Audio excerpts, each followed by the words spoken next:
नमस्कार, मैं कमलेश कबीर आपका एक बार फिर स्वागत करता हूं इस नए एपिसोड में। दोस्तों, आज के इस वीडियो में हम बात करेंगे पतंजलि की, बाबा रामदेव की। आपको पता ही होगा, 2 दिन पहले सुप्रीम कोर्ट ने पतंजलि को और बाबा रामदेव को कड़ी फटकार लगाई और वजह थी कि जो बीमारियों को ठीक करने का जो है वो दावा नहीं कर सकते अपने विज्ञापनों में। लेकिन अगर हम सुप्रीम कोर्ट की बात करें, यहाँ पे हम थोड़ा सा इसको अब समझ लेते हैं। अब विज्ञापन की जब हम बात करते हैं तो फेयर लवली भी जो है वो दावा करता है कि वो काले लोगों को जो है, जिनकी स्किन बहुत ज़्यादा टैन हो गई है, उनको 2 हफ्ते में गोरा कर देगी। ऐसा होता है?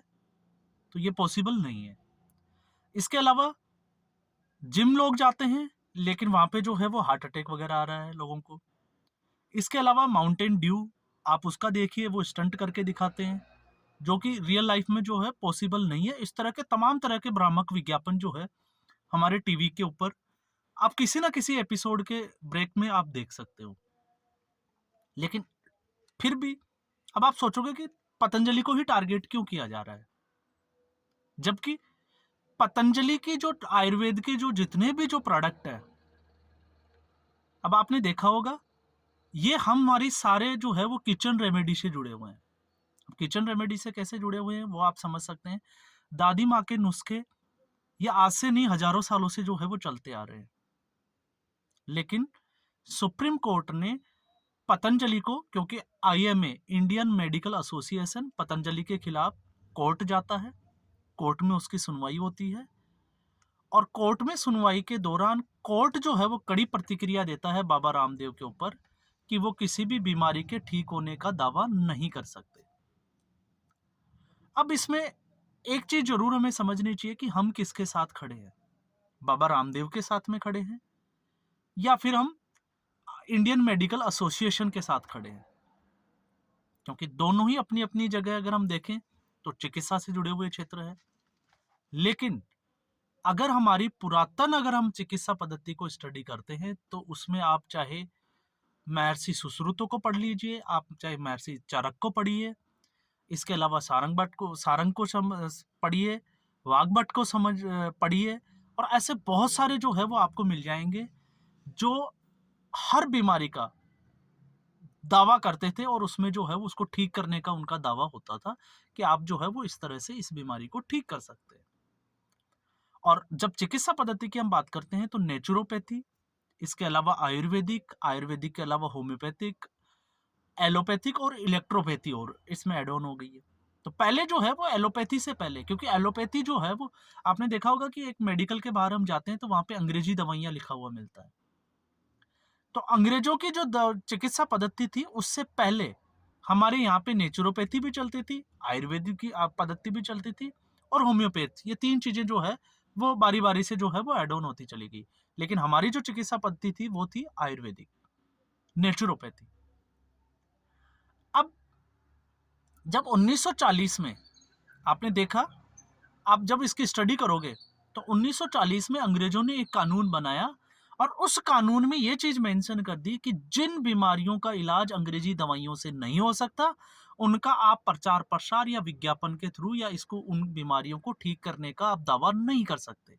और वो बीमारियां कौन सी थी? वो बीमारियां थी जैसे किसी को बांझपन हो गया, बहरापन हो गया, अंधापन आ गया उसको, इसके अलावा जैसे माहवारी से रिलेटेड कोई प्रॉब्लम हो गई, या इसके अलावा जैसे किसी बॉडी के खास हिस्से में अगर कोई दर्द हो रहा है, ऐसे तमाम तरह की जो चीज थी, मोटापा, इन सभी बीमारियों की दवाएं जो है वो एलोपैथी के पास में नहीं थी। इसलिए अंग्रेज एक कानून लेके आए 1940 में और उस कानून को लागू कर दिया गया।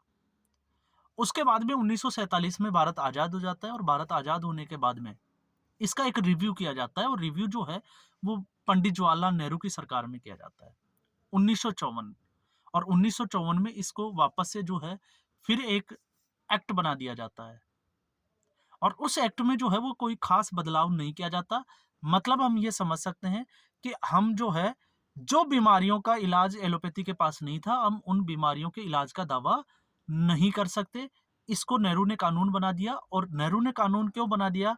क्योंकि आपको पता होगा नेहरू का इतिहास ऐसा है कि नेहरू जी जो थे वो अंग्रेज प्रेमी ज्यादा थे फिर चाहे उनको आप किसी भी तरह से देख लीजिए, सुनने में आता है कि उनके जो कपड़े थे वो बाहर जाते थे धुलाई के लिए, क्योंकि यहाँ पे उनके धोबी जो है, जो कपड़े धुलाई करते थे वो पसंद नहीं आते थे।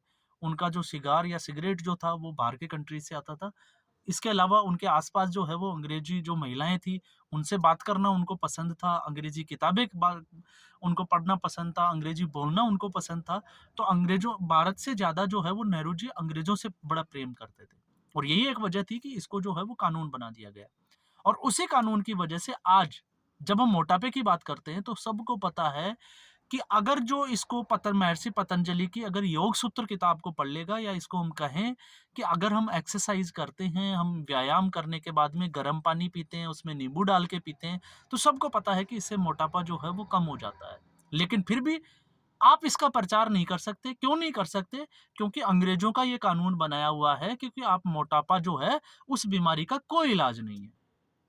इसके अलावा ऐसे ही बहुत सारे जो नुस्खे हैं, आपने देखा होगा जब किसी को सर्दी जुकाम लग जाती है तो हम बोलते हैं कि नींबू की चाय ले लीजिए, या गुड़ के साथ में अगर किसी का गला खराब हो गया आप काली मिर्च ले लीजिए।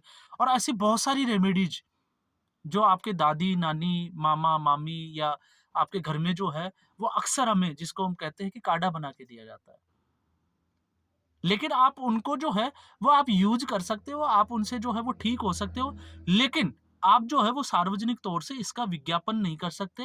क्यों नहीं कर सकते? क्योंकि इसके ऊपर एक कानून बनाया हुआ है कि इन बीमारियों का कोई इलाज नहीं है।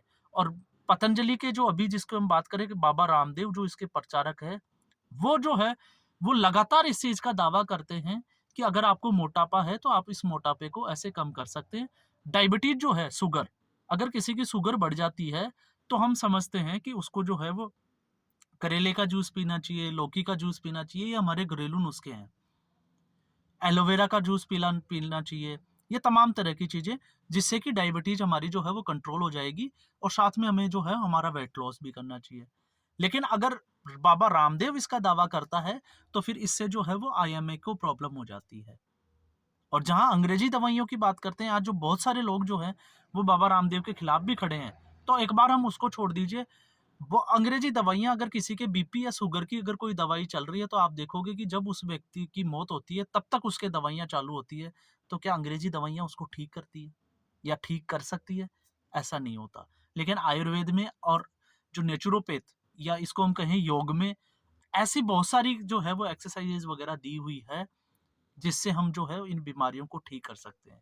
लेकिन फिर बात ये आ जाती है कि क्या हमने महर्षि सुश्रुत, महर्षि जो चरक थे, महर्षि सारंग थे, वाग्भट थे, क्या हमने इन लोगों को पढ़ा?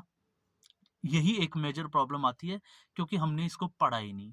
और पढ़ा क्यों नहीं, इसके पीछे भी फिर आप ये बोलोगे कि अब इसके पीछे हम पढ़ते क्यों नहीं है, तो उसके पीछे भी अंग्रेजों का बहुत बड़ा हाथ होता है, जिसमें सबसे बड़ी बात करते हैं हम लॉर्ड मैकाले की। क्योंकि लॉर्ड मैकाले ही वो शिक्षाविद थे जिसको हमें father of modern Indian education system कहा जाता है। भारत की जो आधुनिक शिक्षा पद्धति है उसका जनक लॉर्ड मैकाले को, या उसका क्रेडिट जो है वो लॉर्ड मैकाले को दिया जाता है। और लॉर्ड मैकाले, उनको ये अच्छे से पता था, आप उनकी बुक्स वगैरह जब पढ़ोगे तो उनको अच्छे से पता था कि भारत की शिक्षा, संस्कृति और स्वास्थ्य, इन चीजों में जो है भारत समृद्ध है। और अगर अब इसको लंबे समय तक गुलाम बनाना है तो इनकी ये चीजें जो है वो तोड़नी पड़ेगी। और यही एक वजह है कि हमें जो है, हमारे ही जो पुरानी जो चीजें हैं, ग्रंथ है, वो आज हमारी शिक्षा पद्धति का हिस्सा नहीं है, हमें पढ़ने को नहीं मिलता है।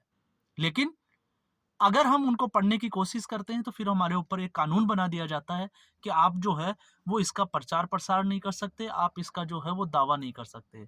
लेकिन फिर भी ये सारे घरों में सबको पता है कि कोविड जब हुआ था तो यही आईएमए और यही मेडिकल एसोसिएशन और यही डॉक्टर लोग जब कॉन्फ्रेंस करते थे सरकार की तरफ से, तब ये कहते थे कि आप घर से बाहर नहीं निकले और आप घर में ही जो है वो इसका इलाज ढूंढे, आप काढ़ा लें और तमाम तरह की चीजें लें, लेकिन आप अस्पताल जो है उससे थोड़ी दूरी बनाए रखें, अस्पताल में थोड़ा कम ही जाएं।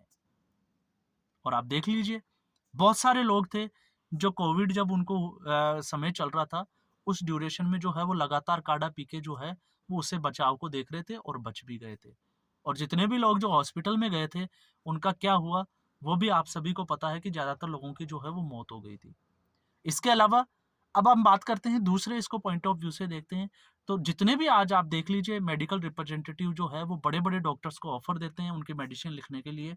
तो ये जो है एक बहुत बड़ा फार्मास्यूटिकल्स का ड्रग एंड फार्मास्यूटिकल्स जिसको हम कह सकते हैं, उसका एक बहुत बड़ा बिज़नेस जो चल रहा है, जिसको अगर बाबा रामदेव जैसे लोग जो पुरानी पद्धतियों से ठीक करने की बात करते हैं, जिसमें बहुत कम खर्चे में बहुत ज़्यादा फ़ायदा होता है। क्योंकि सभी बीमारियों का घर ऐसा कहते हैं कि पेट से शुरू होता है या हम कहें कि मोटापा है। तो अगर हमने मोटापे को कंट्रोल कर लिया, तो हम आधी से ज़्यादा बीमारियों को अपने आप ठीक कर लेते हैं। तो बाबा रामदेव उसी कड़ी में आ जाते हैं कि वो लगातार जो है वो आपके मोटापे पे बात करते हैं, आपकी दिनचर्या के ऊपर बात करते हैं, आपको सुबह उठने की बात करते हैं और यही चीज़ें जो है वो एक तबके के लिए जो है वो प्रॉब्लम क्रिएट कर देती है। क्यों? क्योंकि उनके बिज़नेस पे ये चीज़ें जो है वो हावी हो जाती है, उनका बिज़नेस जो है वो खत्म हो जाता है, ठप हो जाता है और फिर ये लोग जो है ऐसे ही। लेकिन सुप्रीम कोर्ट जब बात सुप्रीम कोर्ट की आती है, हम किसी के कोर्ट के फैसले की जो है वो अवमानना या इसके खिलाफ हम बात नहीं कर रहे, लेकिन हम इतना ज़रूर कर सकते हैं कि आज जो कोर्ट पतंजलि के ऊपर ये अंगुली उठा रहा है, फटकार लगा रहा है, क्या उसको फेयर एंड लवली का जो ऐड है, माउंटेन ड्यू का आपने ऐड देखा होगा, कैसे ऋतिक रोशन जो है वो एक पहाड़ी से दूसरी पहाड़ी पे या एक प्लेन से दूसरे प्लेन में चले जाते हैं, क्या ये वास्तविकता में पॉसिबल है? तो क्या उनके ऊपर सुप्रीम कोर्ट को जो है वो सख्त संज्ञान नहीं लेना चाहिए? ये एक बड़ा विषय है। तो आज हम उस दौर से हैं जब सरकार एक तरफ जो है वो अंग्रेजों के कानून हटाने के लगी हुई है, प्रयास कर रही है और कानूनों में बदलाव कर रही है, लेकिन फिर भी ऐसे कानून आज बहुत सारे हैं जिनके ऊपर जो है वो सरकार को अब समीक्षा करने की ज़रूरत है, उनको बदलने की ज़रूरत है। तो आज के एपिसोड में बस इतना ही, फिर हम एक नए एपिसोड के साथ हाज़िर होंगे, तब तक के लिए नमस्कार, धन्यवाद।